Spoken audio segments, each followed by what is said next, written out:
Item ಯಾವುದೇ ಇರಲಿ try ಮಾಡಿ ಆಚಿ ಚಿಕನ್ ಮಸಾಲಾ. ಇನ್ನು ಗಾನ ಕೋಗಿಲೆ ಎಸ್ ಜಾನಕಿ ಇನ್ನಿಲ್ಲ ಇನ್ನು ಸಾಕಷ್ಟು ಗೀತೆಗಳನ್ನು ಕನ್ನಡದಲ್ಲಿ ಹಾಡಿದವರು ಎಸ್ ಜಾನಕಿ ಅವರು. ಇನ್ನು ಮೈಸೂರು ಅಂದರೆ ಎಸ್ ಜಾನಕಿ ಅವರಿಗೆ ಅಪಾರವಾದ ಪ್ರೀತಿ. ನನ್ನ ಕೊನೆಯ ಕ್ಷಣಗಳನ್ನು ನಾನು ಮೈಸೂರಿನಲ್ಲಿಯೇ ಕಳಿಬೇಕು ಅಂತ ಹೇಳಿ ಅವರು ಹೇಳಿದ್ರಂತೆ.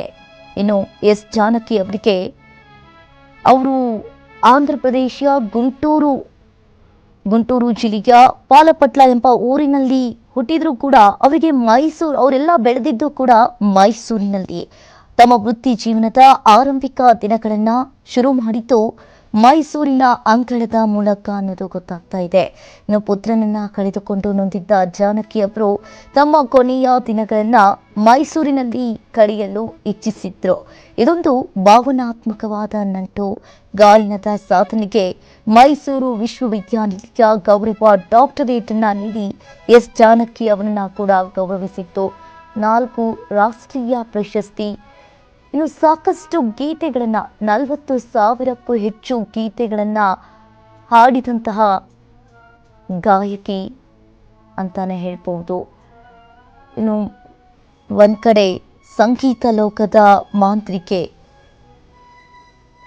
ಇನ್ನೊಂದು ಕಡೆ ಇವತ್ತು ಸಾರ್ವಜನಿಕರು, ಚಿತ್ರರಂಗದ ಗಣ್ಯರು ಹಾಗೂ ಅಭಿಮಾನಿಗಳು ಅವರ ಅಂತಿಮ ದರ್ಶನವನ್ನ ಮೈಸೂರಿನ ಮಹಾರಾಜ್ ಕಾಲೇಜು ಮೈದಾನದಲ್ಲಿ ಪಡಿಬಹುದು ಅನ್ನೋದು ಈಗಾಗಲೇ ಸಚಿವ ಯತೀಂದ್ರ ಅವರು ಕೂಡ ಮಾಹಿತಿಯನ್ನು ನೀಡಿದ್ದಾರೆ.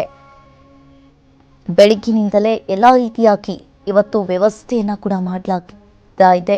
ಇನ್ನು ಜಾನಕಿ ಅವರ ಅಂತ್ಯಕ್ರಿಯೆಯನ್ನ ಸಕಲ ಸರ್ಕಾರಿ ಗೌರವಗಳೊಂದಿಗೆ ನೆರವೇರಿಸಲು ಜಿಲ್ಲಾಡಳಿತಕ್ಕೆ ಈಗಾಗಲೇ ಆದೇಶವನ್ನ ಕೂಡ ನೀಡಲಾಗಿದೆ. ಜಾನಕಿ ಅವರ ಕೊನೆಯ ಆಸೆ ಇಚ್ಛೆಯಂತಿಕೆ ಮೈಸೂರಿನಲ್ಲಿಯೇ ಅಂತ್ಯಕ್ರಿಯೆ ನಡೆಯಲಿದೆ. ಇನ್ನು ನಿನ್ನೆ ರಾತ್ರಿ ಭೋಗಾದಿ ಮನೆಗೆ ಪಾರ್ಥಿವ ಶರೀರವನ್ನು ರವಾನಿಸಲಾಗುತ್ತದೆ. ಕುಟುಂಬಸ್ಥರು ಗುರುತಿಸಿರುವ ಗದ್ದಿಗೆ ರಸ್ತೆ ಕನಿಯನ ಹುಂಡಿಯ ತೋಟದ ಮನೆಯಲ್ಲಿ ಇವತ್ತು ಎಸ್ ಜಾನಕಿ ಅವರ ಅಂತ್ಯಕ್ರಿಯೆ ನಡೆಯಲಿದೆ.